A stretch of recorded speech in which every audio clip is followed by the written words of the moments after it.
مسجد کے اندر ہم لوگ نماز ادا کر رہے تھے، نماز میں ایک شخص کو چھینک آ جاتی ہے، چھینک آنے کے بعد میں نے اس کے جواب میں یرحمک اللہ کہا۔ صحابہ کرام بیٹھے، صحابہ کرام جو نماز میں مشغول تھے وہ تمام صحابہ کرام میری طرف گھر کر دیکھنے لگے کہ یہ کون سی حرکت ہے، نماز کے اندر اس طریقے کا جواب مناسب نہیں ہے۔ تو صحابہ کرام نے گھر کر دیکھنے لگے تو میں نے یہ جملہ کہا کہ میری ماں مجھے گھوم پائے، آپ لوگ مجھے گھور کر کیوں دیکھ رہے ہو؟ جب یہ جملہ کہا تو صحابہ کرام اپنے ہاتھ سے اپنے ران پر تالیاں مارنے لگے، یعنی ان کا اشارہ یہ تھا کہ میں خاموش ہو جاؤں، کیونکہ نماز کے اندر بات نہیں کیا جاتا ہے، نماز کے اندر گفتگو نہیں کی جاتی ہے، نماز کے اندر ادھر ادھر کی باتیں نہیں کی جاتی ہے۔ اور یہ معاملہ ہونے کے بعد جب نماز مکمل ہو گئی، آپ صلی اللہ علیہ وسلم نے کچھ بھی نہیں کہا۔ یہ صحابی رسول کہتے ہیں کہ اللہ کے نبی صلی اللہ علیہ وسلم سے بڑھ کر میں نے کوئی معلم آج تک نہیں دیکھا، ما رأیت قبلہ ولا بعدہ احسن تعلیما من، میں نے اس سے پہلے بہتر، اس سے بڑا بہتر معلم کہیں نہیں دیکھا۔ اللہ کے نبی صلی اللہ علیہ وسلم کے بارے میں کہہ رہے ہیں کہ اللہ کے نبی صلی اللہ علیہ وسلم سے بڑھ کر معلم نہیں دیکھا، اور آپ صلی اللہ علیہ وسلم سے بڑھ کر رہنمائی کرنے والا نہیں دیکھا، اور اتنے اچھے انداز میں آپ صلی اللہ علیہ وسلم نے رہنمائی کی ہے کہ وہ اچھے انداز والا معلم میں نے کہیں نہیں پایا۔ یعنی اگر آپ حق بات بھی کسی کو کہہ رہے ہیں تو اس کے لیے بھی آپ کے پاس اچھا انداز ہونا چاہیے، اچھا اسلوب ہونا چاہیے۔ یہ صحابی رسول قسم کھا کر کہہ رہے ہیں واللہ ما قہرنی ولا ضربنی ولا شتمنی، اللہ کی قسم اللہ کے نبی صلی اللہ علیہ وسلم نے اس حرکت پر نہ مجھے ڈانٹ رہے ہیں، نہ اس حرکت پر اللہ کے نبی صلی اللہ علیہ وسلم نے مجھے مارا، نہ اس حرکت پر اللہ کے نبی صلی اللہ علیہ وسلم نے مجھے کچھ کہا۔ آپ صلی اللہ علیہ وسلم نے کچھ بھی نہیں کہا۔ اس موقع سے آپ صلی اللہ علیہ وسلم بلاتے ہیں اور پیار بھرے انداز میں سمجھاتے ہیں۔ یہ حکمت کا تقاضا ہے کہ پیار بھرے انداز میں کوئی بات کہی جائے، اسی کو کہا جاتا ہے حکمت۔ اگر انسان کی زندگی میں آ جائے تو یہ بہت بڑی چیز ہے، اور حکمت کے ساتھ اگر دعوت دیا جائے تب جا کر ہماری دعوت دوسروں تک پہنچے گی۔ آج ہم دعوت دیتے ہیں لیکن ہماری دعوت میں حکمت نہیں ہوتا ہے۔ حکمت کیا ہے؟ حکمت یہ ہے کہ کون سی بات آپ کو کہاں پر کرنی ہے، یہ کہنے کا انداز آپ کو ہو جانا چاہیے۔ کیا یہاں پر یہ بات کہنا مناسب ہے یا نہیں ہے؟ معلوم ہوا کہ یہ چیزیں اللہ کے نبی صلی اللہ علیہ وسلم کی زندگی میں پائی جاتی تھی، اور حکمت کے ساتھ آپ صلی اللہ علیہ وسلم لوگوں کو سمجھایا کرتے تھے۔ آج ہم چیختے ہیں، چلاتے ہیں کہ ہم تو حق پر ہیں، اپنی حق بات کہیں گے، بلا شبہ آپ حق بات کہیے، لیکن حکمت کے تقاضے کو ملحوظ رکھیے۔ حکمت کبھی آپ سے دور نہیں ہونا چاہیے۔ یہی چیز ہے جو اللہ کے نبی صلی اللہ علیہ وسلم کی دعوت اور ہماری دعوت میں یہی فرق ہے کہ ہم اپنی دعوت کے اندر حکمت کو نہیں اپناتے ہیں، جس کی وجہ سے لوگ ہماری طرف آتے نہیں ہیں بلکہ اور دور ہوتے چلے جا رہے ہیں۔ کہاں پر کون بات کرنی ہے یہ ہمیں معلوم نہیں ہے۔ اللہ کے نبی صلی اللہ علیہ وسلم کو یہی چیزیں معلوم تھی، اور آپ صلی اللہ علیہ وسلم اچھے سے اچھے انداز میں صحابہ کرام کو بتایا کرتے تھے۔ اللہ رب العالمین نے قرآن کریم کے اندر اسی چیز کی طرف اشارہ کیا ہے، ادعو الی سبیل ربک بالحکمہ والموعظۃ الحسنہ وجادلھم باللتی ہی احسن۔ دعوت کے اصول کو بیان کیا گیا ہے اس آیت کریمہ کے اندر، اور 4 اصول بتائے گئے ہیں۔ بنیادی طور پہ اگر یہ اصول آپ کی زندگی کے اندر ہیں تب آپ کی دعوت کامیاب ہو سکتی ہے، تب آپ کی دعوت دوسروں تک پہنچ سکتی ہے۔ کیا فرمایا گیا؟ ادعو الی سبیل ربک بالحکمۃ والموعظۃ الحسنۃ وجادلھم باللتی ہی احسن۔ سب سے پہلی چیز جو بتائی گئی ہے کہ اللہ کی دعوت دینی ہے، اللہ کی طرف بلانا ہے، قرآن و سنت کی طرف بلانا ہے، لوگوں کی طرف نہیں بلانا ہے، خواہشات کی طرف نہیں بلانا ہے۔ صرف اور صرف اگر کسی کی دعوت دینی ہے تو وہ اللہ رب العالمین کی دعوت دینی ہے۔ تو سب سے پہلی چیز جو معلوم ہوئی دعوت کے اصول یہ ہے کہ آپ کسی کو دعوت دے رہے ہیں تو اپنے مقصد کی دعوت نہ دیجیے، اپنے مسلک کی دعوت نہ دیجیے، اپنے خواہشات نفس کی دعوت نہ دیجیے، بلکہ اللہ رب العالمین کی طرف بلائیے، اللہ کی دعوت دیجیے۔ یہی چیز اس آیت کریمہ کے اندر بتائی گئی ہے، اور اس کے بعد اللہ رب العالمین نے فرمایا حکمت کے ساتھ لوگوں کو دعوت دو۔ یہی ہے حکمت جو اللہ کے نبی صلی اللہ علیہ وسلم کی زندگی میں تھی کہ کون سی بات کہاں پہ کرنی ہے، وہاں پر اللہ کے رسول صلی اللہ علیہ وسلم کیا کرتے تھے۔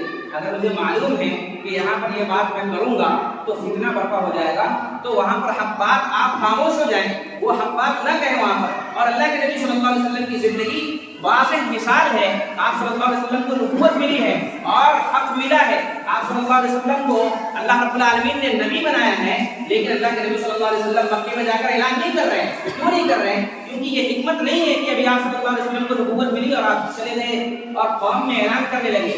اگر اس وقت اعلان کر دیتے تو بہت بڑا فتنہ برپا ہو جاتا۔ اس لیے اللہ کے نبی صلی اللہ علیہ وسلم نے اس حکمت کے تقاضے کو ملحوظ رکھا ہے، اور 3 سال تک جو اللہ کے نبی صلی اللہ علیہ وسلم کی دعوت تھی وہ چھوٹے طور پر تھی۔ آپ صلی اللہ علیہ وسلم انفرادی طور پر دعوت دیا کرتے تھے، اور آپ صلی اللہ علیہ وسلم نے ان لوگوں کو قریب کیا ہے جو آپ صلی اللہ علیہ وسلم سے متاثر تھے، جیسے ابو بکر صدیق رضی اللہ تعالیٰ عنہ، حضرت خدیجہ رضی اللہ تعالیٰ عنہ، اور حضرت علی رضی اللہ تعالیٰ عنہ۔ یہ تمام لوگوں کے پاس جا کر آپ صلی اللہ علیہ وسلم دعوت دے رہے ہیں اور انفرادی طور پر دعوت دے رہے ہیں۔ جب یہ لوگ جمع ہو گئے، پھر ان لوگوں نے کچھ لوگوں کو جمع کیا، اس کے بعد کچھ ٹولیاں بن گئی، کچھ لوگ جمع ہو گئے، پھر یہ بات اللہ رب العالمین نے قرآن کریم کی آیت نازل کی، وَأَنذِرْ عَشِيرَتَكَ الْأَقْرَبِينَ۔ اب اپنے قریبی رشتہ داروں کو ڈراؤ، اپنے قوم کے لوگوں کو ڈراؤ، اپنے قبیلے والوں کو ڈراؤ، اور قریش کے لوگوں کو ڈراؤ، اور اللہ رب العالمین کی دعوت دو۔ تب جا کر اللہ کے نبی صلی اللہ علیہ وسلم نے اعلان صفا پہاڑی پر کھڑے ہو کر یہ کہا تھا، قولوا لا الہ الا اللہ تفلحوا تملک العرب والعجم، تم لا الہ الا اللہ کہو کامیاب ہو جاؤ گے۔ تو یہ حکمت کا تقاضا تھا جو اللہ کے نبی صلی اللہ علیہ وسلم کی زندگی میں پائی جاتی تھی۔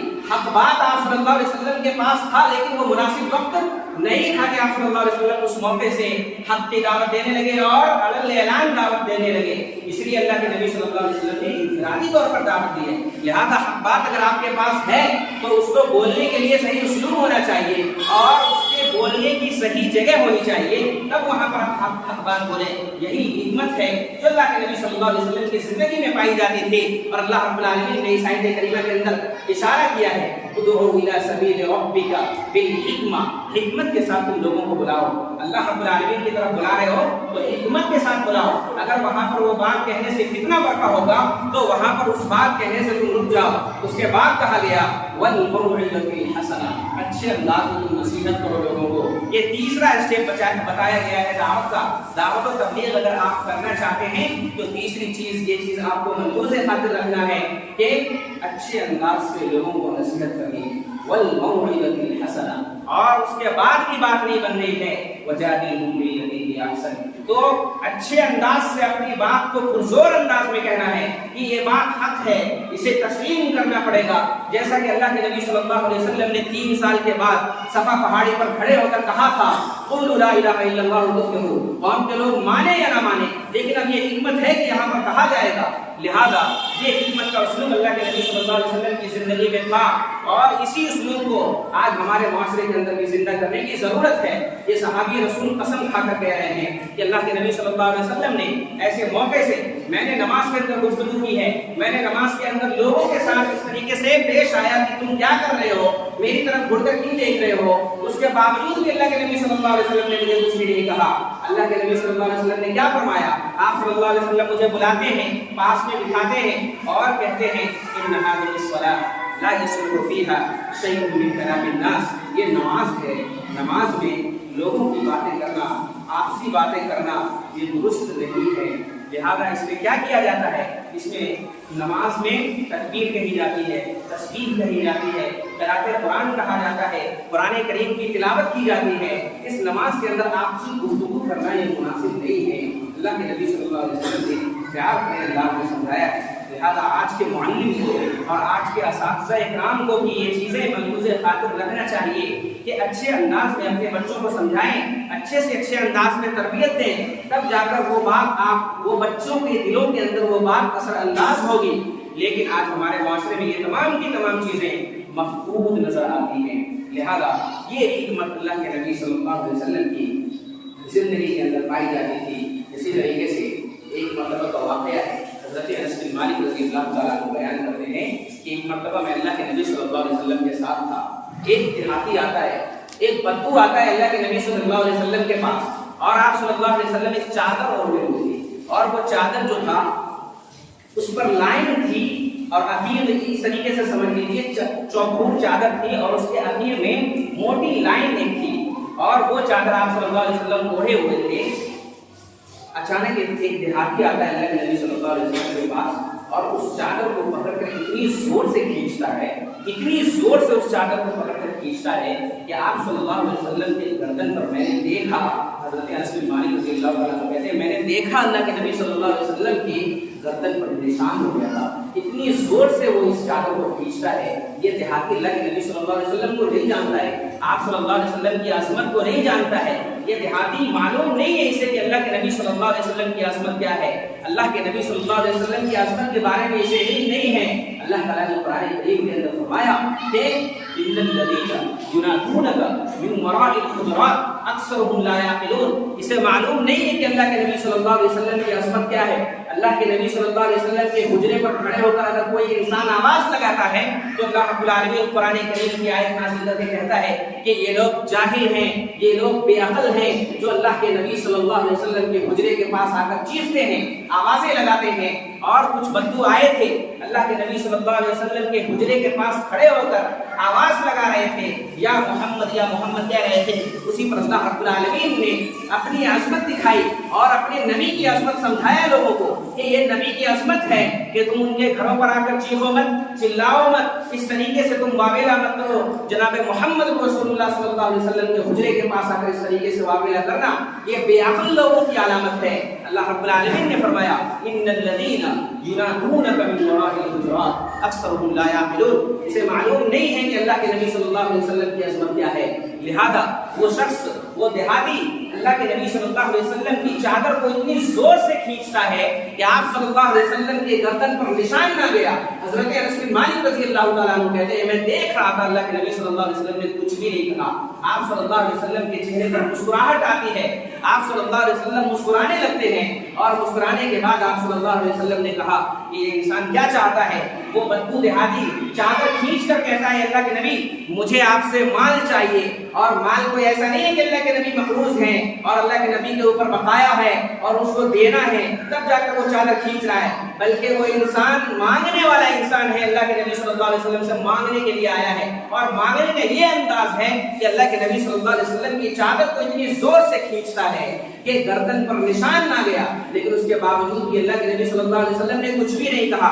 آپ صلی اللہ علیہ وسلم مسکراتے ہوئے کہتے ہیں اس شخص کو جو مال چاہیے اس شخص کو مال عطا کر دیا جائے، لہذا اس شخص کو مال عطا کر دیا جاتا ہے۔ ذرا سوچئے آج ہمارے معاشرے کے اندر کیسے لوگ موجود ہوں گے، آج ہمارے معاشرے میں بھی چودھری لوگ ہوں گے، آج ہمارے معاشرے میں بھی عزت دار لوگ ہوں گے، ان کے یہاں اگر کبھی بھلے اگر بھولے بھٹکے کوئی انسان پہنچ جائے اور غریب انسان مانگنے کے لیے پہنچ جائے تو یہ حرکت اگر کر دے تو کیا انداز ہوگا، پھر اس کا کیا ری ایکشن ہوگا، ذرا اس کا اندازہ ہم لگا سکتے ہیں۔ لیکن جناب محمد رسول اللہ صلی اللہ علیہ وسلم کی عظمت دیکھیے، آپ صلی اللہ علیہ وسلم کتنے بڑے معلم تھے۔ آپ صلی اللہ علیہ وسلم نے یہ دیکھا کہ یہ انسان بدو ہے، یہ دیہاتی ہے، یہ میری عظمت کو نہیں سمجھتا ہے، لیکن اس کے باوجود اللہ کے نبی صلی اللہ علیہ وسلم نے کچھ بھی نہیں کہا۔ آپ صلی اللہ علیہ وسلم کے چہرے پر مسکراہٹ آتی ہے اور آپ صلی اللہ علیہ وسلم کہتے ہیں جاؤ اس شخص کو مال چاہیے، اس شخص کو مال عطا کر دو۔ یہ اللہ کے نبی صلی اللہ علیہ وسلم کا اخلاق تھا، یہ آپ صلی اللہ علیہ وسلم کی نرمی تھی، یہ آپ صلی اللہ علیہ وسلم کی تبلیغ تھی، اور اس انداز سے آپ صلی اللہ علیہ وسلم صحابہ کرام کی تبلیغ کیا کرتے تھے، اس انداز سے آپ صلی اللہ علیہ وسلم صحابہ کرام کو بتایا کرتے تھے اور دین کی دعوت دیا کرتے تھے۔ اس اخلاق کے ساتھ آپ صلی اللہ علیہ وسلم معاشرے کے اندر رہا کرتے تھے، تب جا کر وہ معاشرہ ایک بہترین معاشرہ بنا ہے۔ اور ایک صحابی رسول بیان کرتے ہیں کہ اللہ کی قسم میں حضرت جریر رضی اللہ تعالیٰ عنہ کہتے ہیں جب سے میں اسلام قبول کیا ہوں اللہ کی قسم اللہ کے نبی صلی اللہ علیہ وسلم نے مجھے کبھی منع نہیں کیا کہ تم میرے دربار میں نہ آؤ، تم میرے گھر نہ آؤ، جب بھی تمہیں کسی بھی چیز کی ضرورت ہو تو تم میرے گھر آ سکتے ہو۔ اور جب بھی اللہ کے رسول صلی اللہ علیہ وسلم سے میری ملاقات ہوا کرتی تھی، جب بھی اللہ کے رسول صلی اللہ علیہ وسلم مجھے دیکھا کرتے تھے تو آپ صلی اللہ علیہ وسلم کے چہرے پر مسکراہٹ آ جایا کرتی تھی، آپ صلی اللہ علیہ وسلم خندہ پیشانی سے ملا کرتے تھے، اور یہ بھی اخلاق حسن اخلاق کا ایک نمونہ ہے جو اللہ کے نبی صلی اللہ علیہ وسلم نے پیش کیا ہے۔ آج اگر ہم اپنے معاشرے کے اندر لوگوں سے ملتے ہیں تو خندہ پیشانی سے مل لیں، یہ بھی ایک طریقے سے صدقہ ہے۔ اللہ رب العالمین نے فرمایا جب دو مسلمان آپس میں ملتے ہیں تو ان کے جدا ہونے سے پہلے اللہ رب العالمین ان کی مغفرت فرما دیتا ہے، خندہ پیشانی سے ملنے سے اللہ تعالیٰ مغفرت فرما دیتا ہے۔ لیکن آج ہمارے معاشرے میں ایک دوسرے کو ہم سلام کرنا تک پسند نہیں کرتے، ایک دوسرے کو سلام کرنا بھی پسند نہیں کرتے ہیں، ایک دوسرے سے مصافحہ کرنا پسند نہیں کرتے ہیں، اور اگر بالفرض سلام کر بھی لیے تو چہرے پر دیکھ لیجیے کس انداز سے تیرہ بج رہے ہوتے ہیں۔ لیکن یہ چیزیں جناب محمد رسول اللہ کی زندگی میں نہیں تھی۔ آپ صلی اللہ علیہ وسلم چھوٹے چھوٹے صحابہ کرام جن کو معاشرے میں کوئی پہچانتا بھی نہیں تھا، جن کو معاشرے میں کوئی وقت نہیں دیتا تھا، کوئی عزت نہیں دیتا تھا، ان صحابہ کرام کے ساتھ آپ صلی اللہ علیہ وسلم بیٹھ جایا کرتے تھے، ان کے ساتھ ملا کرتے تھے، خندہ پیشانی سے ملتے تھے، چہرے پر مسکراہٹ رہا کرتی تھی۔ یہاں تک کہ میں نے ذکر کیا تھا کہ ایک اللہ کے نبی صلی اللہ علیہ وسلم کے پاس ایک شخص آتا ہے اور کہتا ہے کہ سوکھی روٹی کا ٹکڑا آپ صلی اللہ علیہ وسلم کے پاس پیش کرتا ہے، اللہ کے نبی صلی اللہ علیہ وسلم نے اسے بالکل قبول فرما لیا ہے۔ یہ اللہ کے نبی صلی اللہ علیہ وسلم کا اخلاق ہے، لیکن ہماری زندگی کے اندر یہ تمام کی تمام باتیں نہیں ہیں۔ آپ صلی اللہ علیہ وسلم اپنے گھر والوں کے ساتھ کیسے رہا کرتے تھے، آپ صلی اللہ علیہ وسلم اپنی بیویوں کے ساتھ کیسے رہا کرتے تھے۔ آپ دیکھ لیجئے حضرت خدیجہ رضی اللہ تعالیٰ عنہا جب آپ کے اوپر وحی نازل ہوئی ہے، پہلی وحی آپ صلی اللہ علیہ وسلم کے اوپر نازل ہوئی ہے، اس موقع سے حضرت خدیجہ رضی اللہ تعالیٰ عنہا اس طریقے سے آپ کی صفات عالیہ کا ذکر کر رہی ہے۔ واللہ لا یخزیک اللہ ابدا، اللہ کی قسم اللہ تعالیٰ آپ کو کبھی رسوا نہیں کرے گا۔ انک لتصل الرحم وتصدق الحدیث وتحمل الکل وتکسب المعدوم، اللہ کی قسم آپ کو اللہ تعالیٰ کبھی رسوا نہیں کرے گا۔ آپ تو لوگوں کے ساتھ نرمی کرتے ہیں، لوگوں کے ساتھ بھلائی کرتے ہیں، آپ حق کی دعوت دیتے ہیں، آپ لوگوں کو حق کی دعوت دیتے ہیں، لوگوں کے بوجھ کو ہلکا کرتے ہیں۔ اللہ تعالیٰ آپ کو کیسے رسوا کر سکتا ہے؟ اما عائشہ رضی اللہ تعالیٰ عنہا کہتی ہیں اللہ کے نبی صلی اللہ علیہ وسلم کی زندگی میں اتنی سادگی تھی کہ گھر کا کام خود کر لیا کرتے تھے، اور گھر میں افراد جو ہوا کرتے تھے، گھر کے افراد ان کی خدمت کر لیا کرتے تھے۔ یہ اللہ کے نبی صلی اللہ علیہ وسلم کی زندگی تھی۔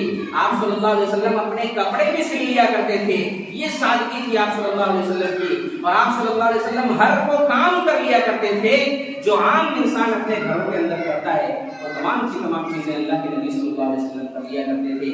حضرت صفیہ رضی اللہ تعالیٰ عنہا جو کہ یہودیہ تھی اور جنگ خیبر کے موقع سے اللہ کے نبی صلی اللہ علیہ وسلم کے پاس آئی تھی، اللہ کے نبی صلی اللہ علیہ وسلم نے آزاد کر کے ان سے نکاح کر لیا تھا۔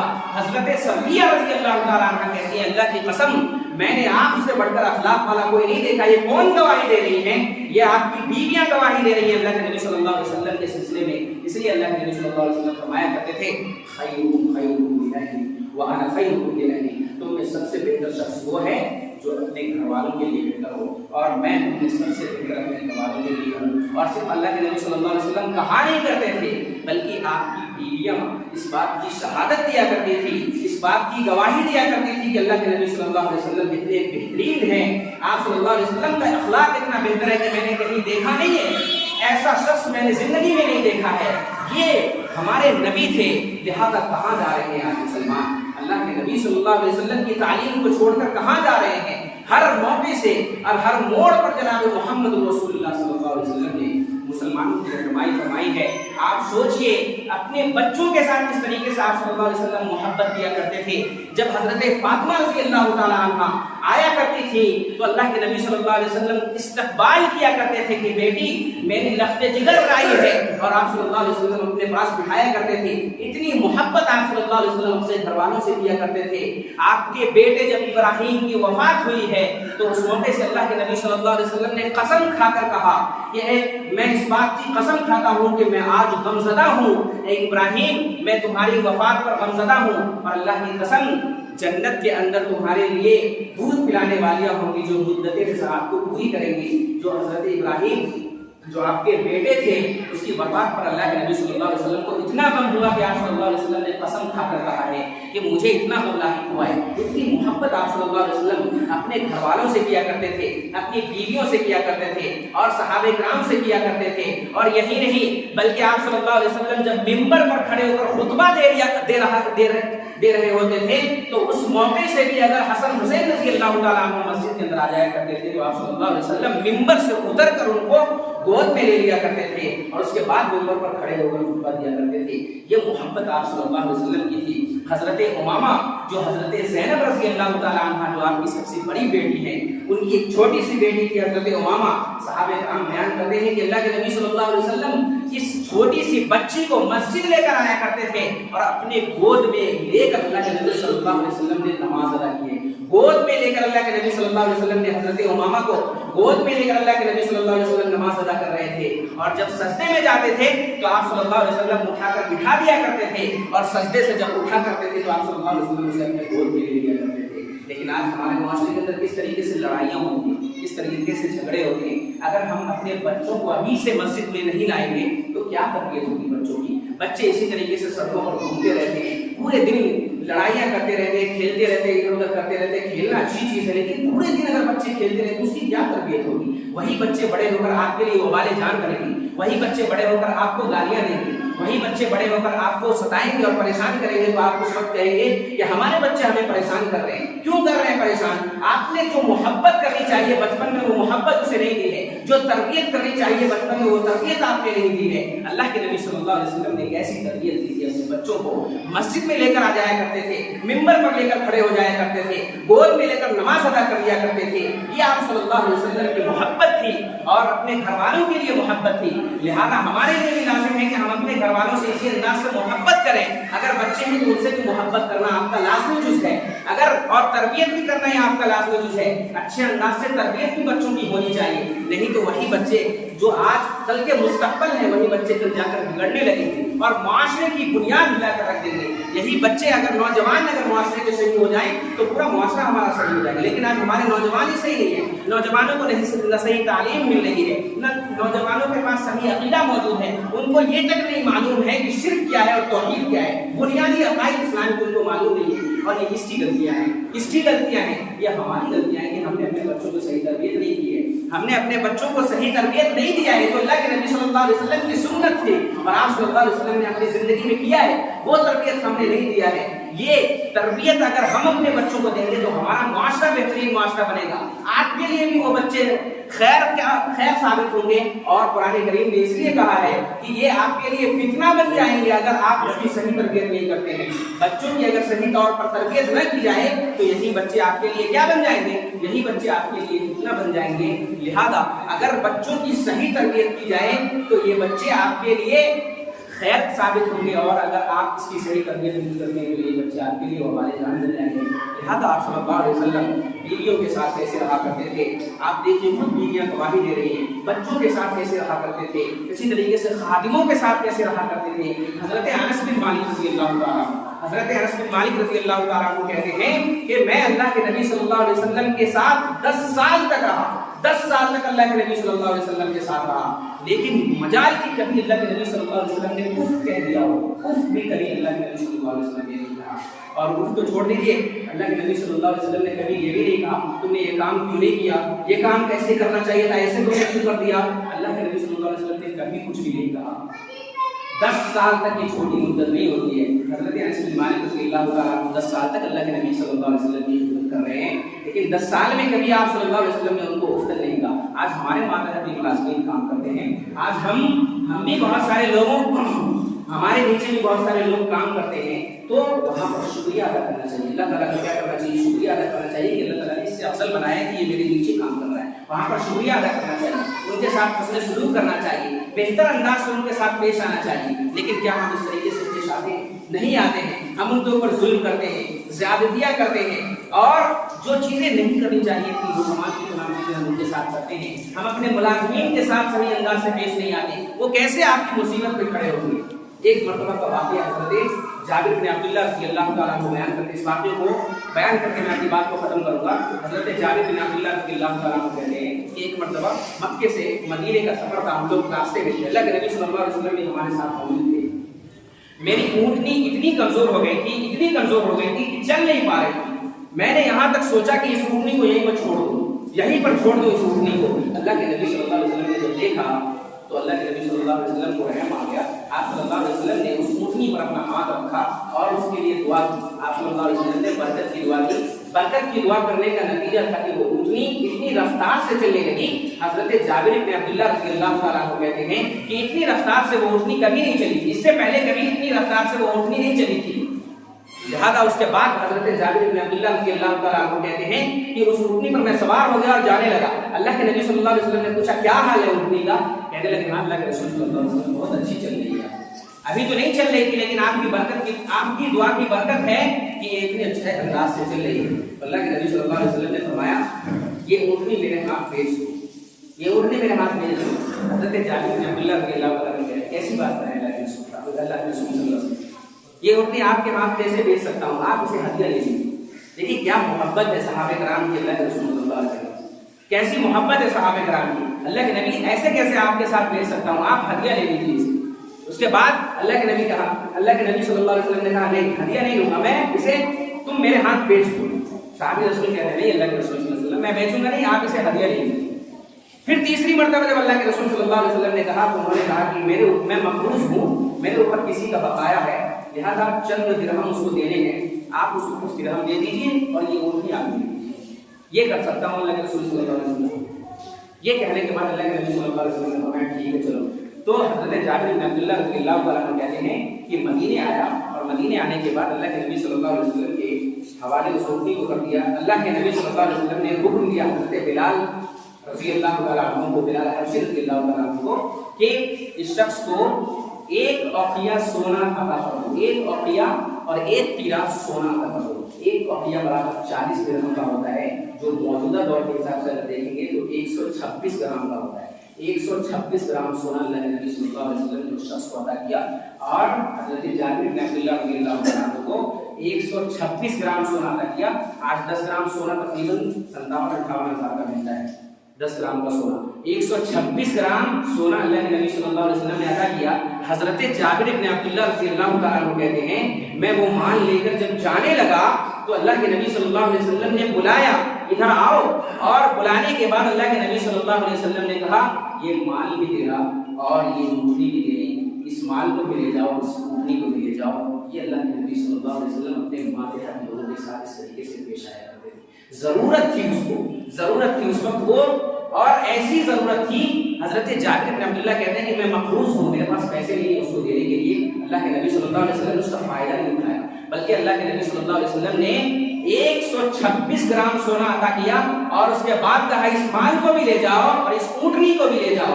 اس طریقے سے کیا ہم اپنے ملازمین کے ساتھ کبھی کرتے ہیں؟ کیا ہمارے ملازمین پریشان نہیں ہوتے؟ ان کے ساتھ پریشانیاں نہیں ہوتی ہیں، ان کے ساتھ مصیبتیں نہیں آتی، ان کے ساتھ تکالیفیں نہیں آتی.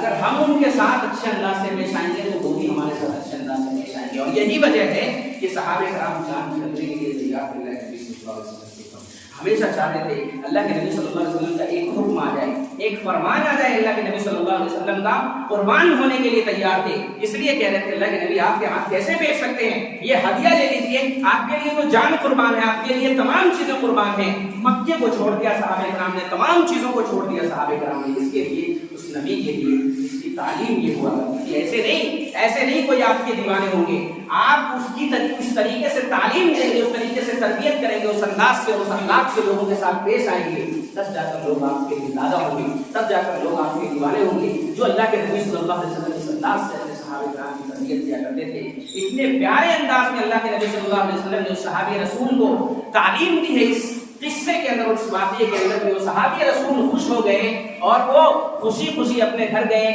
اور جو مقروض تھے اس قرض کو بھی انہوں نے ادا کر دیا اور خوشی خوشی ادا کر دیا. اور اسی لیے صحابہ کرام اللہ کے نبی صلی اللہ علیہ وسلم کے اوپر اپنی جان تک چھڑکنے کے لیے تیار تھے. جنگ بدر کا موقع ہو، جنگ احد کا موقع ہو، میں نے ذکر کیا تھا کہ 9 صحابہ کرام اللہ کے نبی صلی اللہ علیہ وسلم کو کس طریقے سے گھیرے ہوئے تھے کہ اللہ کے نبی صلی اللہ علیہ وسلم کے اوپر ایک تیر نہ لگ جائے، اللہ کے نبی کو ایک وار نہ لگ جائے. اللہ کے نبی صلی اللہ علیہ وسلم کے اوپر مشرکین اس طریقے سے ٹوٹ پڑے تھے، اس طریقے سے ٹوٹ پڑے تھے کہ چاہتے تھے کہ کس طریقے سے نبی کو قتل کر دیا جائے، کس طریقے سے اسلام کو ختم کر دیا جائے. اس نبی کو اگر ختم کر دیا جائے تو اسلام ہمیشہ کے لیے مل جائے گا. لیکن صحابہ کرام نے جانثاری کا ثبوت دیا، اپنی قربانی کا ثبوت دیا، اور حضرت طلحہ رضی اللہ تعالیٰ عنہ کے ہاتھ شل ہو گئے تھے، پورے ہاتھ کٹ گئے تھے، لیکن اس کے باوجود اللہ کے نبی صلی اللہ علیہ وسلم کے سامنے کھڑے تھے اور کہہ رہے تھے کہ اللہ کے نبی صلی اللہ علیہ وسلم جب تک میری جان میں جان ہے آپ کو کچھ نہیں ہو سکتا ہے. لہٰذا یہ صحابہ کرام ہیں اور انہوں نے اپنی جانثاری کا ثبوت اس لیے دیا ہے کہ اللہ کے نبی صلی اللہ علیہ وسلم نے وہ اخلاق پیش کیا ہے، وہ صحابہ کرام کے ساتھ اخلاق پیش کیا ہے جو آج تک اور رہتی دنیا تک کوئی پیش نہیں کر سکتا ہے. لہذا مسلمانوں کے لیے لازم اور ضروری ہے کہ اللہ کے نبی صلی اللہ علیہ وسلم کی اخلاق عالیہ کو اپنی زندگی کے اندر نافذ کریں۔ اگر مسلمان اللہ کے نبی صلی اللہ علیہ وسلم کی اخلاق عالیہ کو اپنی زندگی کے اندر نافذ کریں گے تو ہمارا معاشرہ بھی بہترین معاشرہ بنے گا اور تبلیغ اسلام بھی بہترین انداز میں ہوگا، دین کی دعوت بھی دوسروں تک بہترین انداز میں جائے گی۔